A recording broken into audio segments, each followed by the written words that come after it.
Dear students, welcome to the Social Life channel, and in this video we are going to discuss chapter number 7. The name of the chapter is Grasslands of the Temperate Zone. From this chapter we are going to learn the grasslands of North America, the Paris, and the vegetations of the vegetation and the climate of the Paris. Another thing we are going to learn agriculture and animal husbandry in the Paris. So dear students, listen carefully to understand about this chapter and watch the full video so you will understand about these topics. Okay. So grasslands, we vast stretch of the land covered with tall grasses and the few scattered trees. It means that what? The grassland is a vast stretch of land, बहुत बड़ी land surface में जो grasses रहते हैं, cover with toll grasses, बड़े बड़े grasses रहते हैं, और फ्यू क्या रहते हैं, trees, different types of trees रहते हैं, अलग अलग तरीके के ट्रीज रहते हैं. ठीक है. So grasslands cover more than 1/4 of the earth land surface, मतलब जो भी लैंड सरफेस है. सो ग्रासलैंड क्या है कि ग्रासलैंड 1/4, अगर 4 भाग में लैंड सरफेस को डिवाइड करते तो एक भाग ग्रासलैंड से कवर है. So most of these grasslands are located in the temperate zone. जो ये जो ग्रासलैंड है वो कहाँ पे है? मोस्टली टेम्परेट जोन में. जो हम अलग अलग जोन की जब हम लोग ने डिस्कस किए थे तो उसको समझना है क्या, torrid zone, temperate zone and frigid zone. ठीक है. तो ये जो टेम्परेट जो ये जो ग्रासलैंड हमें मिलते हैं तो ये किस पे है? मोस्टली सभी ग्रासलैंड जो है टेम्परेट जोन में ज़्यादातर है. So as you have read earlier, the temperate zone lies between the latitude of 23.5 degree north which is called tropic of cancer, okay, and the 66.5 degree north which is called Arctic Circle. So this part is in the northern hemisphere. It come under what? Torrid zone, northern temperate zone के अंदर आता है. ठीक है. ये 23.5 degree north से शुरू करके कहाँ तक? 66.5 डिग्री नॉर्थ लेटीट्यूड जो होता है. ठीक है. ये जो पार्ट है ये नॉर्थन हेमस्फीयर में लोकेटेड है. So it's northern temperate zone, it's known as northern temperate zone.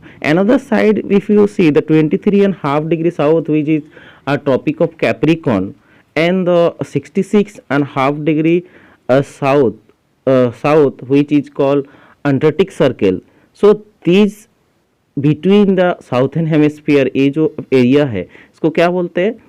Southern temperate zone के अंदर आता है. ठीक है. साउथर्न टेम्परेट जोन के आते हैं इन द साउथर्न हेमिस्फीयर. तो grassland are known as the different names. ये जो ग्रासलैंड है अलग अलग प्लेस में अलग अलग नेम पे जाना जाता है. Different parts of the world, अलग अपने जो वर्ल्ड में अलग अलग प्लेस है उस हिसाब से ये ग्रासलैंड के नाम पे जाना जाता है, अलग अलग नाम पे. तो इसके अंदर क्या है, जैसे कि पेरिस है इन द नॉर्थ अमेरिका में पेरिस है. Pampas in the south America में जो है वो पेम्पास बोला जाता है उस ग्रासलैंड को. ठीक है. So steppes in Russia, veld in the South Africa. ठीक है. Downs in the Australia, savannas in the central Africa में उनको साबानाज बोलते हैं. Which you have read in the DRC. जब हम लोगों ने चैप्टर में पढ़े हैं DRC, the Democratic Republic of Congo, तब हम लोगों ने इसके बारे में डिस्कस किया. So mainly in this chapter हम लोगों का क्या फोकस रहेगा? We will study about the prairies जो नॉर्थन अमेरिका में लोकेटेड है. पेरिस के बारे में, located in the centre of the northern America. ठीक है. So let us discuss the vegetation and climate of this region. So the Paris are a vast stretch of the flat land. Paris क्या होता है कि एक flat surface land surface है which covered by the meals and the meals of the grasses. बहुत ज़्यादा grasses क्या हो कि लंबा जो एरिया के साथ जो लैंड जो प्लेन एरिया है वहाँ पे grasses है. ठीक है. So the grass is green in summer के टाइम पे ये ग्रासेस क्या होता है? फुल्ली ग्रीन होते हैं and turn burn into in autumn में ये जल जाता है। So there are hardly any trees, बहुत ही कम पेड़ रहते यहाँ पे पेरिस में है, ठीक है। So the soil of the Paris like that A all the grassland is very fertile. Grassland की अगर जो सॉयल होता है वो बहुत ही फर्टाइल होता है। क्यों? Because this is because only that large quantity of humus present in the soil में बहुत ही ज़्यादा ह्यूमस रहता है, ठीक है। इसीलिए ये बहुत ही ये लैंड सरफेस क्या होता है कि फर्टाइल होता है, ठीक है। So the Paris have a hot summer and the cold winter. अगर पेरिस की हम देखेंगे कि समर के टाइम पे बहुत ही गर्म होता है और विंटर के टाइम पे कोल्ड होता है। सो द मॉडरेट रेनफॉल अगर बहुत मीडियम रेनफॉल होता है यहाँ पर पेरिस में, mostly in the summer. So earlier the prairies were a grazing ground for the millions of basin, ठीक है। बहुत सारा पहले के ये जो पेरिस में है वो बहुत ही बड़े बड़े ग्राउंड थे और वहाँ पे so however today most of the land has been clear for the agriculture. उसके जो पेरिस के क्या है, बहुत सारा लैंड सरफेस को क्या किया, एग्रीकल्चर करने के लिए क्लियर किया गया। And the people who came from Europe, जो लोग यूरोप से वहाँ पे जाके सेटल डाउन हो गया। So very few bisons can now you can see, ठीक है। हम अभी नहीं इतने ज़्यादा देखते। So in fact very little of natural prairies remain today. बहुत कम है जो नेचर पहले जो था उससे। तो अभी की ज़्यादातर प्लेस में क्या है, वेजिटेबल कल्टीवेशन होता है, ठीक है। चलो हम नेक्स्ट डिस्कस द एग्रीकल्चर। अगर हम देखें the soil here is very fertile. जैसे कि हम जानते हैं कि जो पेरिस है, पेरिस का सॉयल जो है वो बहुत ही फर्टाइल होते थे। क्यों? बिकॉज ऑफ ह्यूमस बहुत ज़्यादा रहते थे वहाँ पर। So water is available for the Plantae from the Mississippi and the Missouri reverse के थ्रू यहाँ पे पानी भी मिलता है। सो दे आर, और जो जितने भी उनके ट्रिब्यूटर्स है वो जो ये दोनों नदी की जो शाखा नदीज है उनके थ्रू हमें क्या होता है उस प्लेस में पानी भी बहुत इजीली मिल जाता है, ठीक है। तो region is produce so much wheat बहुत ज़्यादा ग्रो होता है वहाँ पर, ठीक है। That is called the wheat basket of the world. इसीलिए इतनी ज़्यादा वीट गेहूँ वहाँ पे उत्पादन होता है कि इस प्लेस को क्या बोलते हैं, wheat basket of the world में सबसे ज़्यादा वीट वहाँ पे ग्रो होता है। So it makes the United state of America the largest exporter of the wheat in the world. सबसे ज़्यादा यूनाइटेड स्टेट क्या होता है कि सबसे ज़्यादा वीट प्रोवाइड करते, पूरे देश में एक्सपोर्ट करते हैं ये country.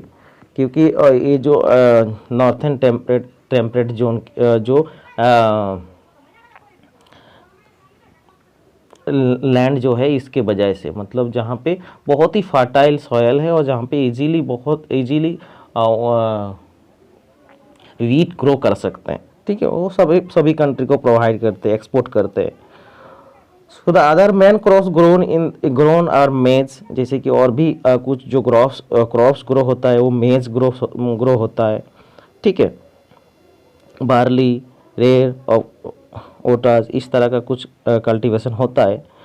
From farm worker such as ploughing, sowing, harvesting and the threading is done with the help of machine mostly. क्योंकि बहुत बड़ी लैंड सरफेस है तो जब मोस्टली जो भी काम होता है फार्म का वो क्या होता है कि मशीन के साथ ही किया जाता है। So the farmers who are mostly European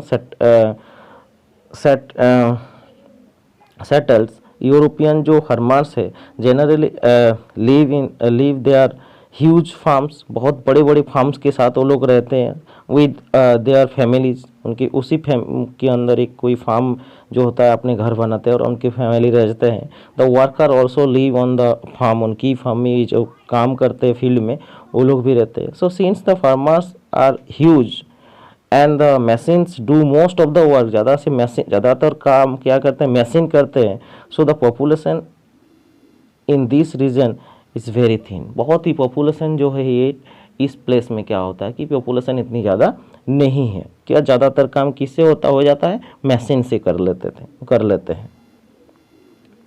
ठीक है। Next will discuss the rearing cattles towards the west. अगर हम देखेंगे कि पेरिस के वेस्ट की तरफ अगर हम देखते हैं, the prairies are hilly and the soil is not so fertile. ठीक है, मतलब वेस्ट की तरफ, पेरिस के वेस्ट की तरफ को इतनी सॉयल जो होता है वो इतनी ज़्यादा फर्टाइल नहीं है, मतलब वहाँ पे इतनी अच्छा क्रॉप्स ग्रो नहीं होता है। So these areas are mainly use to rear cattles and large farms call ranches. ठीक है, जिसको जहाँ पे कैटल फार्मिंग करते हैं, मतलब कैटल्स पालते हैं, वहाँ पे कुछ एनिमल्स को पालते हैं। So cattles are raised for the beef and the dairy products. किस लिए? सो इसको ये डेयरी प्रोडक्ट के लिए वो कैटल्स पालते हैं। The cattles were send to the houses in the cities for the production of beef. ठीक है, कि इस तरह का जो भी प्रोडक्शन अलग अलग टाइप के उसको मीट के हिसाब से भी यूज करते हैं, और प्रोडक्ट बहुत सारा डेयरी प्रोडक्ट भी मिल जाता है। तो the city of Chicago is an important centre of the स्लेट्सोटिक एनिमल्स। जो रेयरिंग एनिमल्स करते हैं, ये चिकागो सिटी जो है वो बहुत ही इंपॉर्टेंट सिटी है, riches from the sheltered houses and the equipped with the modern machineries. बहुत मॉडर्न मशीनरीज के साथ वो लोग ये काम करते हैं। ठीक है, so this was the chapter about. So please watch the video again and again and try to understand it, and if you have any question you can ask me in the comment box. Thank you and have a nice day.